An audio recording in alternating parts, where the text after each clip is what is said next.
AI, the answer, or public enemy #1.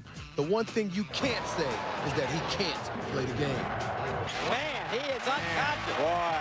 Unconscious. Just on fire. 47 for Iverson.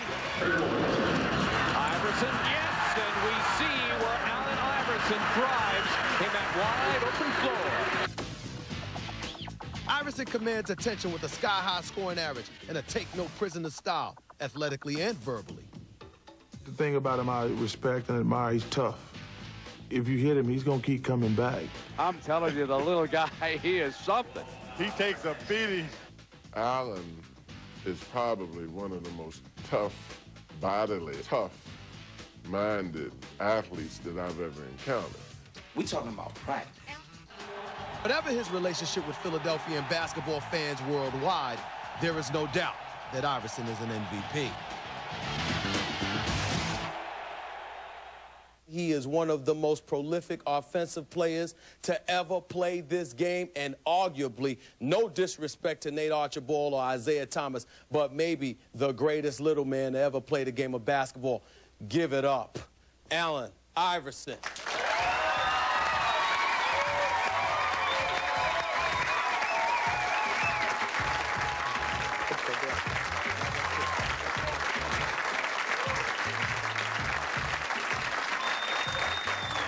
Four times, man. 4 times going back.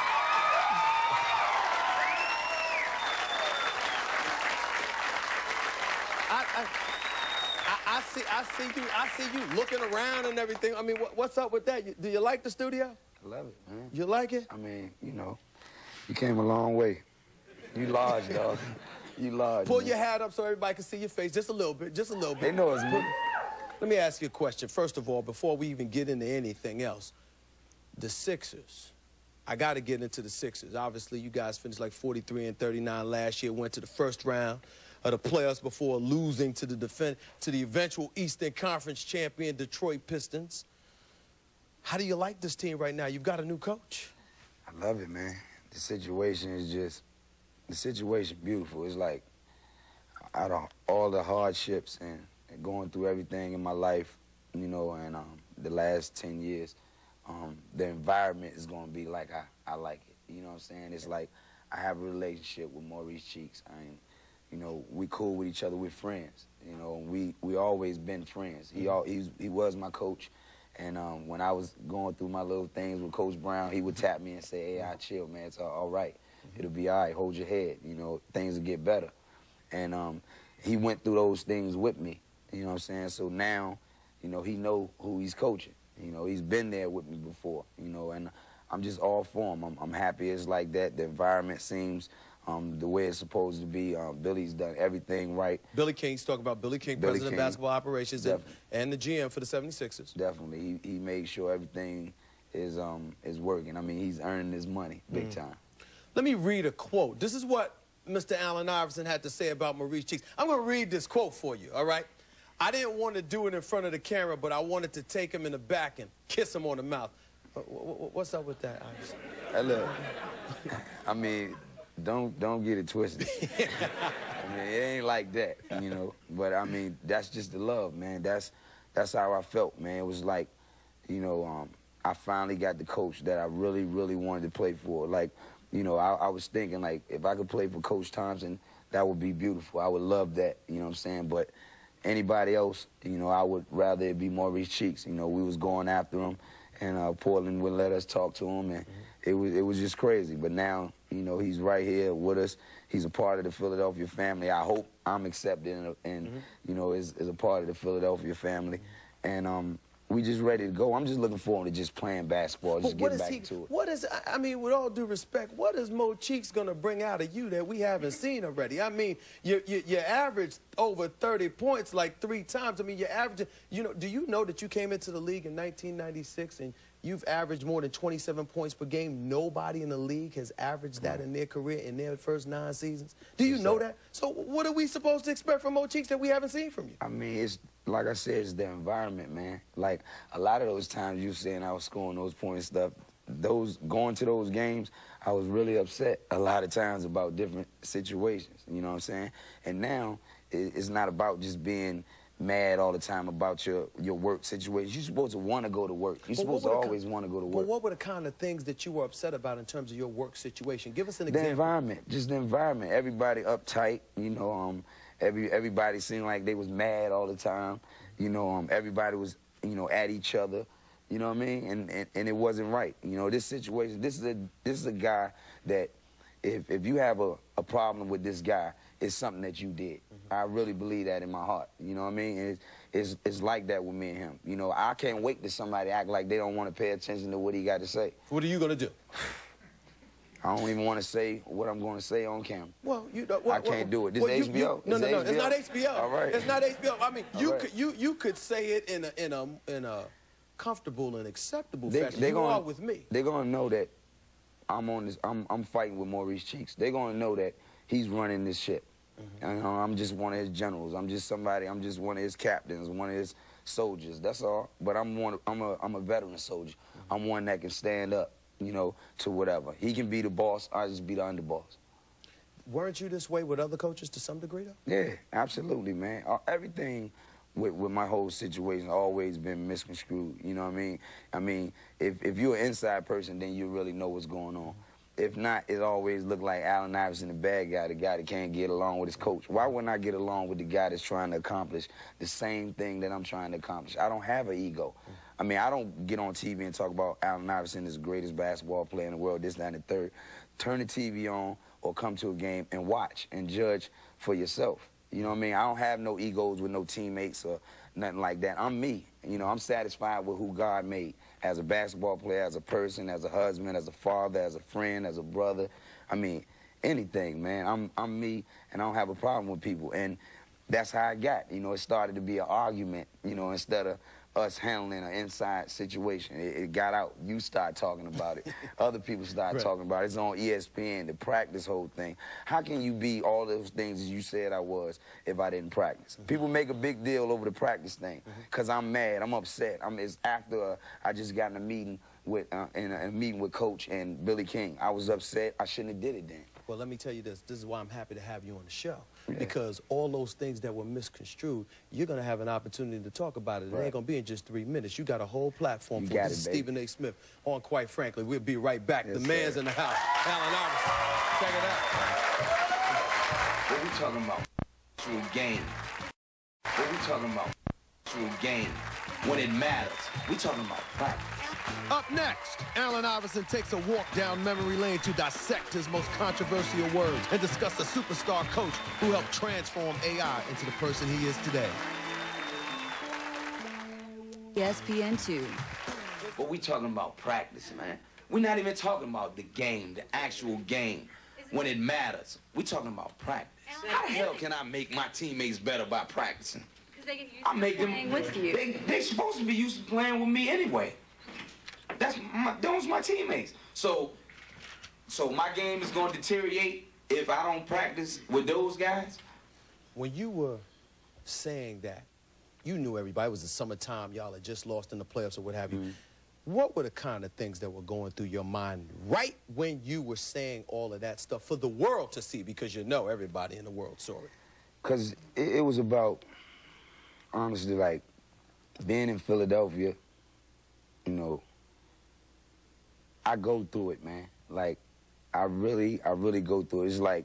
Go through what exactly? Hell. I mean, it's like everybody feel like when they see Allen Iverson, it's hands-on, Allen Iverson. When we see him, that's our time too. Not just when he's playing basketball. When I'm feeding my daughter, my son, or anything, when I'm with my wife or anything. You know, I go through it. It's tough, it's hard. And I fight for that place, to represent that place the way I'm doing it right now. I fight to represent Philadelphia. I'm not from Philadelphia, from Newport News, Virginia, but I represent Philadelphia. That's how I became a household name to people. And then when I got to hear trade rumors and stuff like that about getting me out of there every single year, after every season, you know, I got to hear talks about this, that, and the third, and I didn't like where it was coming from, the people that was coming from. I didn't like some of the things that were getting out, that people were finding out that was in-house, in family, you know, family conversations. And I was upset. I just came from the meeting with those people, with Billy and Coach. I was upset. It was a bad time. I was really... It was immediately following the meeting with Billy King and Larry Brown. It was bad advice. It was bad advice, you know, that was given to me, and it was a stupid decision that I made by getting up there. All I wanted to do was tell my fans, basically, that I wasn't going anywhere, because you know, I had just had that meeting.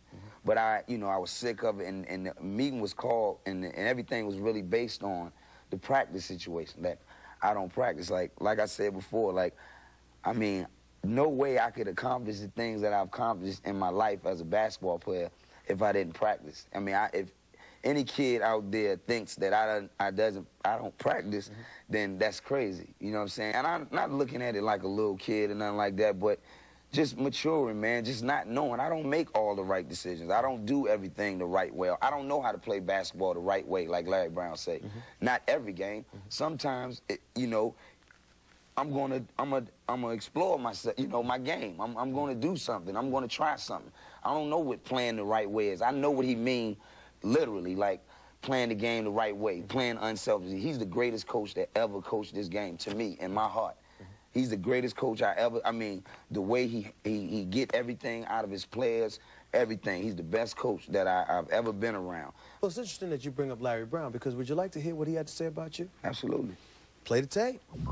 When he goes out to play, he gives everything he can to possibly win. He might sometimes be misguided, but he competes every single night. He'll never let his teammates down in terms of giving effort and trying to win. And I love him for that. I wish that he realized when kids watch that, they're not seeing the real side of him. You know, he could have the greatest effect on kids of any athlete that I have ever been associated with. I see tears welling in your eyes, my man. Why? Nah, I got a lot of respect for him. I love him. I mean, he taught me a lot. Like, he taught me a lot. Like, I learned a lot. I learned, you know, that you ain't always right, you know, and just because somebody disciplining you, you know, that don't mean they don't love you, you know. I mean, they trying to get you to get right. They trying to get you to the point you're at right now. Were there times in your career that, regardless of your respect for him, did you ever feel, it almost came across as if sometimes you felt victimized by him in the process of him trying to teach you? Yeah. He always said that you felt victimized by him, and he didn't just look at himself as a coach to you, but also like a father figure to you. What's your response to that? I didn't know. I didn't know nothing, man. You know what I'm saying? I'm blessed with what God gave me. He gave me a talent, man. When I came in this league, the talent that he gave me, people wanted me to be 35 years old right then. Like, this guy with all this talent, this guy who, you know, that has the effect on all of these people in the world like this, we want him to be this way. Well, I didn't want to be that. You know what I mean? What did you want to be? Me. And who is you? A human, man. Somebody that bleeds, somebody that cry, somebody that make mistakes, somebody that, I mean, Doug, I'm real, just like everybody else, man. I'm human, man. I'm not perfect. I'm not perfect. I'm not even 50% perfect. You feel me? I mean, I'm human, man. I made mistakes along the way, man. I've been to jail 3 times, man. And not saying that I did what they said I did, but in those situations, it called for me to go to jail. In those situations, like, for my actions, for my part on everything, I deserve to be exactly where I was at every time that I went. And I accept that. I accept who I am. But you even say that with the bowling alley brawl that took place in high school, where you were incarcerated for 4 months. I was there. But you were granted clemency by the governor on his last day in office. If that is not an exoneration, what else is there? Yeah. I mean, he basically said you didn't deserve to be there by granting you clemency. Right. You still feel like you deserve to be there? Man, I went through what I went through because God said go through it. That's why I went through it, and I overcame it. I overcame all of that, man, and that's what, you know, that's my whole thing. I'm doing a charity event in Maryland. You know, a celebrity football game. You got a celebrity football game. You got a celebrity softball game, which, by the way, I embarrassed myself in a few years ago, but we won't tell the audience about that. You know what I'm saying? And then also you do a lot of charity work and back in your home in Newport News. Absolutely. But I think the one that I'm getting ready to do is going to be my greatest project. Why is that? What is because it about? It's what it's about. I'm having a football game, flag football game, and you know, I'm gonna have all of my celebrity friends or whatever. I'm gonna quarterback the game, and I'm getting police officers from the D.C. area, Newport News, Hampton, Virginia, and Philadelphia, and play against them. And it's gonna be like the inmates against the officers, but we're gonna be the officers. You know what I'm saying? We're gonna be the officers. They're gonna be the inmates. But it's called good versus good. Yeah, but what is the reason for that? Well, I mean, the reason for that why did you come up with that idea? is because it's to donate money for guys that, you know, don't have money to take care of their legal fees, for canteen, the guys in jail, and you know, just because everybody that go to jail is not a bad guy. You know, people make mistakes. So we're trying to just do anything. We ain't put it all together yet, but we're trying to just, you know, make sure that, you know, we look out for them, like sending them 500 pair of sneakers to every jail, you know, just to, you know, give to those guys that's going through a rough time. But at the same time, looking out for the officers and donate money to those people because they got the hardest job in the world, man. The hardest job in the world to be a police officer. You can get killed just for being in uniform. Don't have nothing to do with the guy that ran out of the bank, you know, with all of the money. He just see you and you can get killed like that. So I know how real it is. Anything happen with me, yeah, you're right. Something happened in my house, I'm gonna call the police. You're right. You know what I mean? I mean, I know how hard their job is. I know why they act a certain way sometimes because I deal with it. I'm around it. It's my environment. So I want to give to the inmates and the officers, you know what I mean, and have a big event and try to make it big, like fill up a stadium like we do with the baseball event. But it's for a good cause. Still think he's a little kid, ladies and gentlemen. Allen Iverson in the house, quite frankly. We'll be right back. He might be the most beloved and the most hated athlete in the history of the city of brotherly love. But coming up, why the answer still can't shake the question about the perception that he's public enemy #1. NFL contracts. Larry Brown, the newest coach of the Knicks, sits down to talk about the future of the franchise he always dreamed of coaching. And we'll talk about baseball's unluckiest team, the lovable losers from Chicago. Can the Cubs ever win?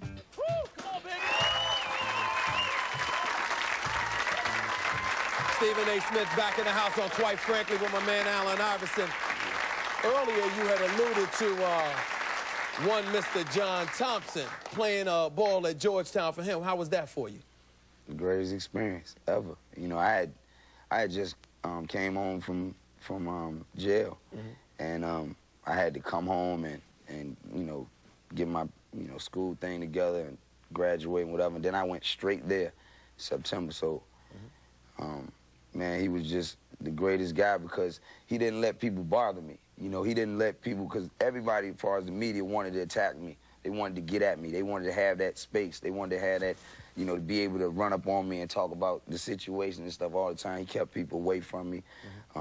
He kept agents away from me. I mean, everything, man. He was just like the father figure, you know, away from home. I mean, it was like, you know, when I used to mess up in school or whatever, he never, like, punished me as far as running and suicide. All he used to tell me is, look, man, you want your mom to continue to live where she live at. You want to live in that sewer. You want your sisters to grow up there. That's what you want out of your life. You want to be a bum, and that's how he talked to me. And I mean, that was enough to get me back on track. Now, for those people who don't know, John Thompson alluded to John Thompson being a father figure. Larry Brown has alluded to being a father figure to you. Your father growing up, can you explain that situation? I had the greatest father, man. Okay. My father was just in and out of prison, you know, all of my life and his life. But I love him, man. Like, you know, people make mistakes, man. He was right there. Like, people always think I came from a single-parent home. You know, they weren't together, you know, all of my life. Your mother and father, right? Yeah, but, I mean, I had a father. I really had a father. I'm just saying, like, the things that these older guys, you know, did for me, you know, it was, you know, father figure type things. I remember when one of the times, and I think that, and I'm going to ask you this because I think this was the moment where, if ever John Thompson resembled a father figure, it was this moment there at Villanova. And I don't even remember what the sign said, but even if I did remember, let's just say we can't repeat on the air what the sign actually said. And John Thompson said, go ahead, repeat it. He said, Allen Iverson, the next MJ, and then had that crossed out, and then had OJ under it. And then they had like 4 guys with orange jumpsuits, chains, and they had handcuffs and all that. And Coach Thompson went to the referee and told him, if y'all don't take this stuff out of here, then we leaving. We getting off the court. And they act like they didn't want to take the stuff down, take the signs down and jumpsuits and all that. And he told us to get off the court. And then the referee stopped it and made the people put the stuff down. That's in Villanova, too, in Philadelphia. In Villanova, so in Philadelphia. Those people are still in Philadelphia. So those mean people, mean-spirited people are still there. As much as I love Philadelphia, it's so many people. I mean, I look at it like they don't know what they're doing. Forgive them. I ask God to forgive them for what they not know, man. For real, man. It's like the mean stuff that people. I mean, I had a guy say, I don't care anything about my kids in Philadelphia. You know, a radio guy. I don't care about my kids. I mean, the worst things ever you could say about a man. Like, he said those things to me. But he pitched in my celebrity softball game. You know what I'm saying? Like, I mean, what are you doing? Like, what is your mentality? Like, you just woke up mad at Allen Iverson today.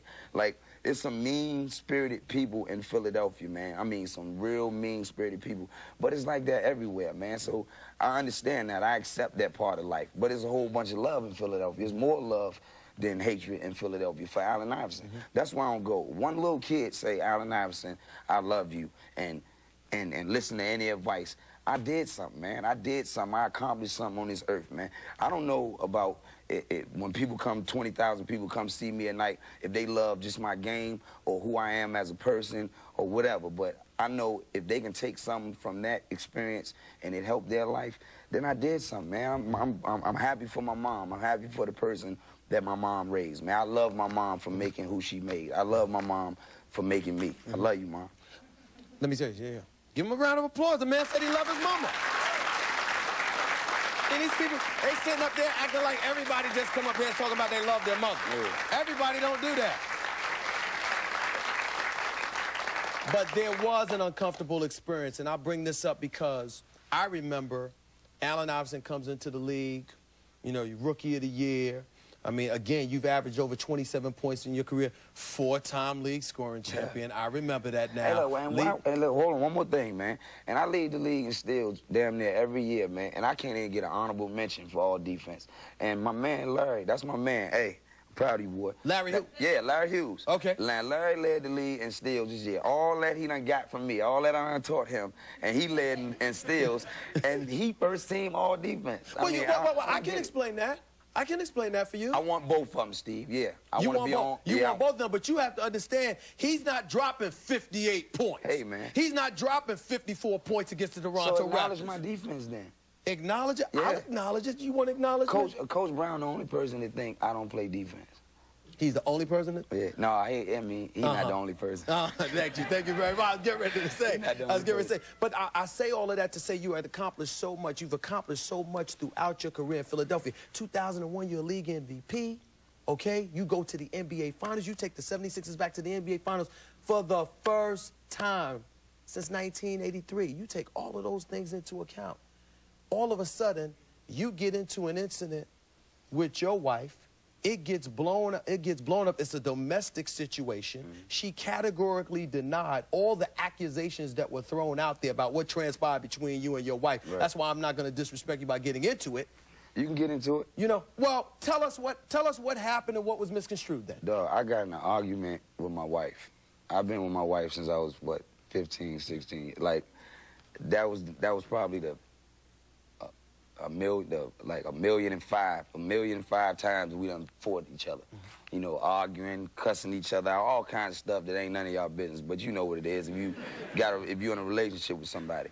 Man, they even said I threw my wife out naked. Yes, Like, they did. I don't want nobody to see my wife naked, period. So what make you think I'm gonna send her out the house for everybody to see her naked? Like, okay, yo, they go AI wife, man, she out here naked. Like, come on, man. How does that look? I mean, am I a man for that? Why would I expect somebody to look at me as a man if I did that to my wife? But there was another side to it. There was some quote charges of a terrorist act or something because you went over. I went looking for my wife like you go looking for your wife or your girl. I went looking to my cousin's house, somebody's house that I pay the rent in. I can't go over there, so I broke in a house that I pay the rent in. I broke in that house and barged in there with a gun on two guys that, I mean, I just want to be real with it. Guys that like other guys, like, you know. So me coming in there with a gun, like on these people, and looking for my wife, like, I mean, all of it's crazy. And then I got people, I'm in hostage in my house, you know, and I can't go nowhere. They come looking for a gun 5 days later, like the gun's still gonna be in the house if I had one. I mean, they got helicopters flying over my house all day. They got media people in front of my house with lawn chairs and cooking out with cameras. Like, they put a picture of my dog in the paper because they couldn't get a picture of us. I went outside shoot jumpers with my son, and they said I had a party. Like, I can't even go outside and shoot jumpers with my son. I'm having a party. Like, I mean, it got so bad. All this stuff happened in Philadelphia, and I still want to be in Philadelphia. Well, that's my question to you, because let me tell you something right now. When I saw that, and you know, you and I have been covering you for years, and we've grown together over the years. We were both rookies. I was a rookie on the NBA beat when I started covering you. I was even scared to come near you because I saw the look on your face. Dog. I saw the look on your face when I saw those helicopters hovering over your house. Domestic and all this violence. stuff. I was like, let me. Come on, man. Domestic violence. Come on, man. I ain't that dude. Man, I have kids, man. People, hey, domestic violence. Come on, man. I got in an argument with my wife, and it got way out of hand. But come on, man. Are you serious? Like, I love her, man. Like, that's all I got, dog. Who you think take care of me, man? Like a little-ass baby. I'm talking about for real, man. Like, anything, man. I mean, she can't, I don't like when she leave the house. She want to go do other things and stuff. And, okay, go to school, but go to school online or something. I just need you around me all the time. You feel me? Like, I need her, dog. I mean, it's like, I can't live without, die for her, I'll die without her. Like, it's just crazy, but it's Allen Iverson's, man. How can we scar this dude? He would never change who he is, man. He with the same 5 dudes and one in heaven. The same 5 dudes, man, from Newport News, Virginia. The same dudes. Then why do you want to stay in Philadelphia? Because the people that I love in Philadelphia, the people that love me in Philadelphia, I'm not taking myself away from somebody that love me because of some man. I'm not going to do that, man. I have fans in Philadelphia. I've never liked when I see another player go put on another jersey. So what about the kids that fell in love with this dude? 10 years fell in love with me. All kids know is AI. I see little white dudes, man, with cornrows. See police officers with cornrows. That used to be the look, supposed to be the look for the suspect. Police officers, doctors, lawyers, anybody with cornrows. I didn't start it because I know I got it from somebody. But all I'm saying is I made it all right. I made it all right. It's all right to wear cornrows. Yeah, you're right. My son got cornrows. Is he a thug? He don't know nothing about thugging. He don't know nothing about that, Steve. He's like, it's real, dog. Some people get scared of who you are, man. When you got the effect on a whole lot of people, a whole generation, then all they want to do is dig up some dirt on you. Stephen A. Smith in the house, quite frankly. We're going to get back to talking about basketball. Right back in.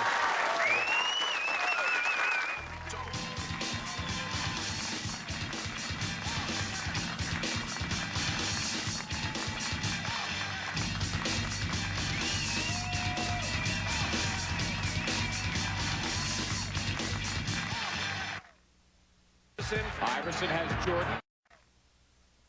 Iverson has Jordan. The exclamation point. What a sweet play. Posting in! He wins it!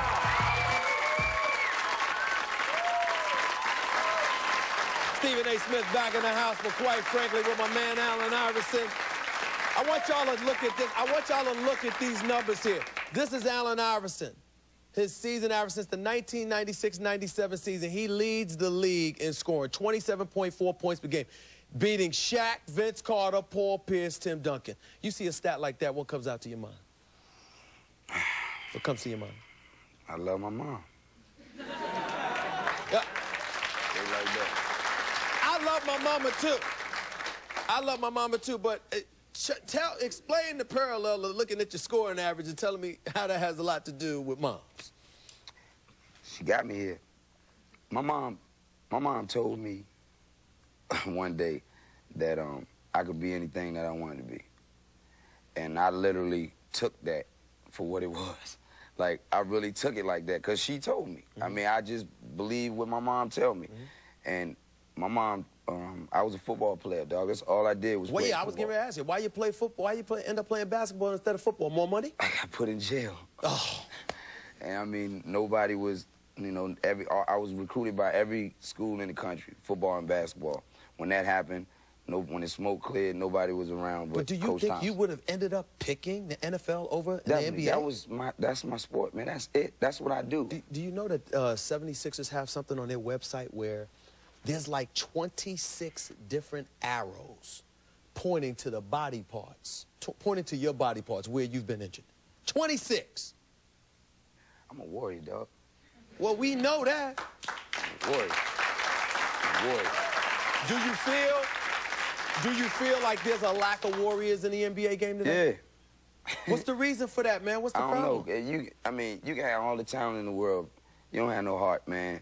Ain't no need of you stepping out on a basketball court. You cannot play basketball if you soft. And basketball players know what I'm talking about. Like, it's nothing. Like, I'm not, like, you don't see me. I play hard every night, and I get beat up or whatever. But you don't see me playing the game dirty. Like, I don't get in fights with dudes and stuff like that. Don't nobody put their hands on me, or I don't put my hands on nobody. There was a couple of times where you was almost tempted to. Yeah, because I was really provoked. Like, you know, like I'm a stand-up guy out there on the basketball court. I don't play hard. Playing hard don't mean playing dirty. Like giving elbows, knocking people's teeth off. That ain't playing hard. Playing hard is the ball right there, and you closer than me, but if I dive, I can get it. You know what I'm saying? That's playing hard, and that's what I do every night. So it's some guys that see that ball on the ground be like, oh, man, I'm not messing my knees up. Be jumping on this ground for this ball, and look, I do it the next play maybe, or next game or something, but my legs hurt today. No, every night, dog. Let me ask you a question. When you look in the league right now, you think about your heart. Does anybody compare? Does anybody out there, any NBA, is there anybody that you can point to that you feel is on your level in terms of heart? And if who, name them. I want to know who they are. Yeah, I think Shaq off top, like, ain't a question. Shaq, LeBron, T-Mac, man, there's Larry Hughes. You know, I got a lot of them on my team. You know what I'm saying?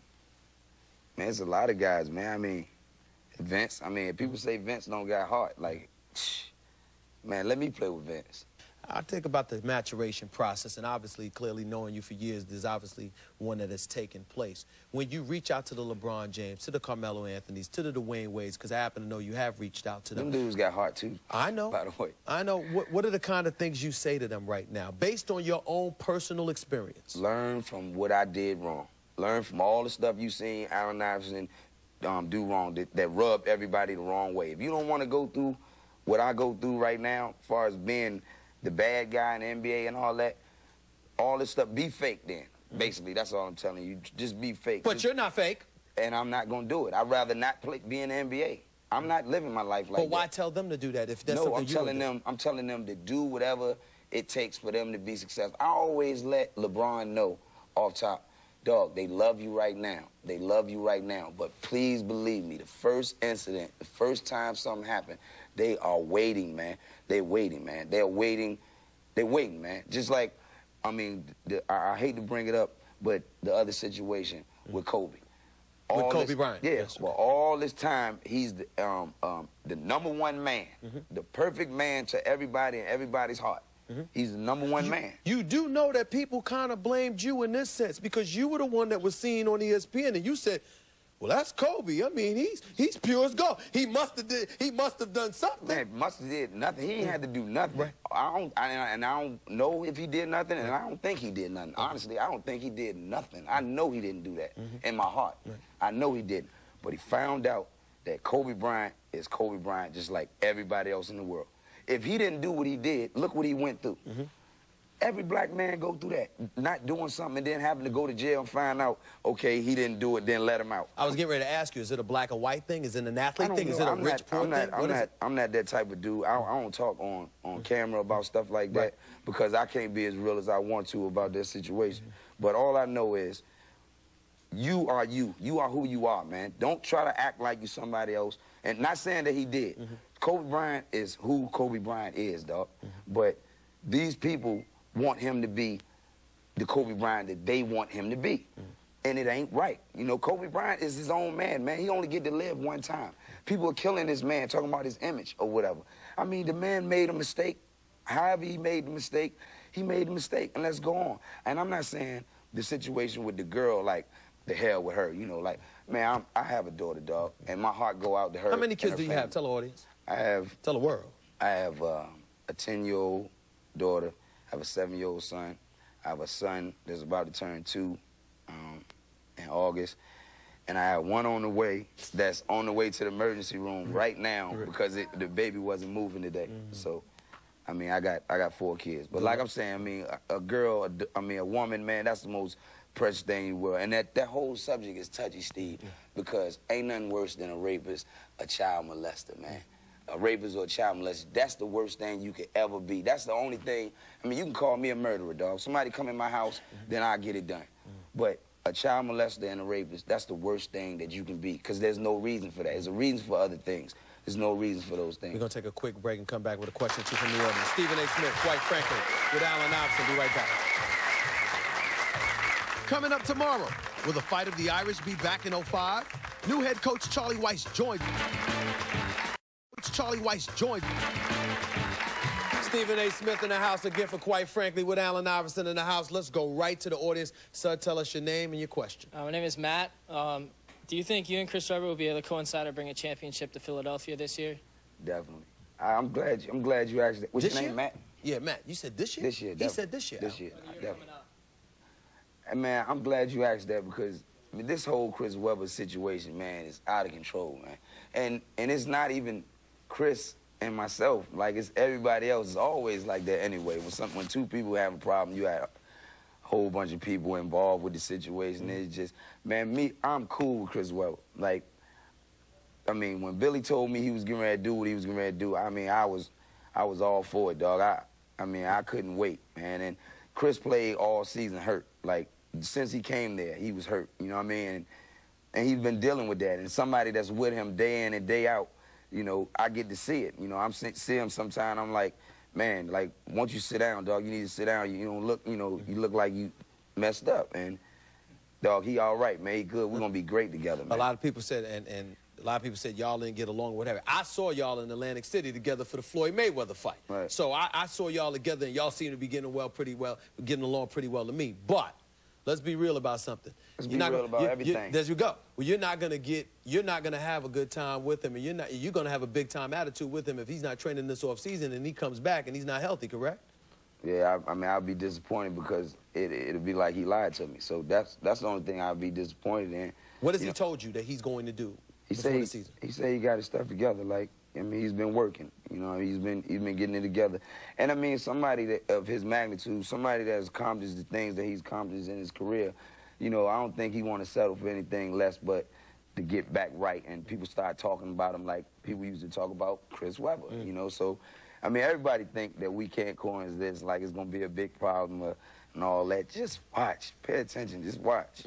Let's go to the next question. Your name, sir, and your question. My name is Tori, and promise me this is not about practice. What do you, besides yourself, who do you consider the best 3 players in the NBA today? You're killing me, man.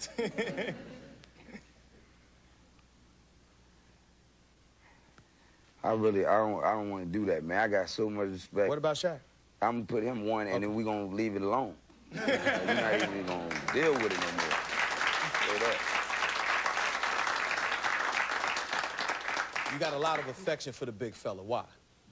Real man.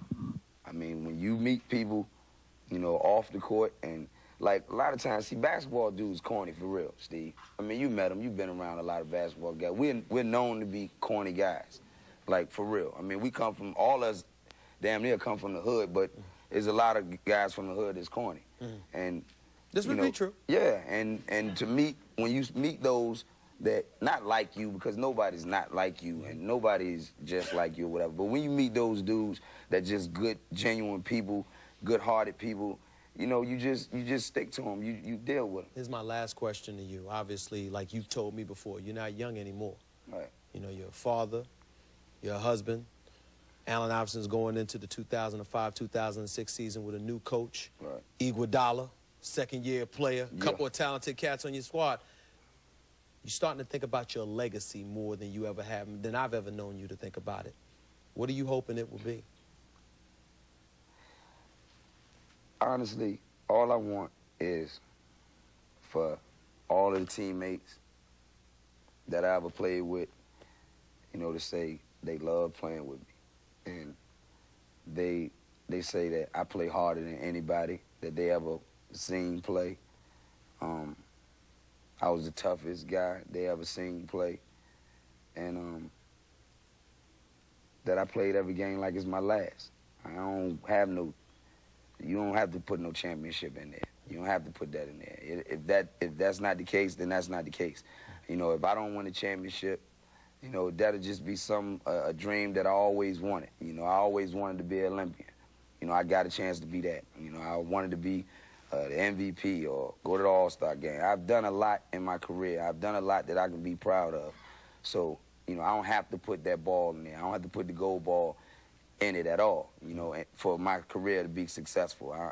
I still feel in my heart and everything I believe that I'm the best basketball player in the whole world and the best basketball player that ever played the game. And that's that. Love you, boss. I appreciate it. Thank you very much. We're out of time. I want to thank Allen Iverson, the man, coming into the house. And quite frankly, this is Stephen A. Smith. Talk to y'all later. Take care.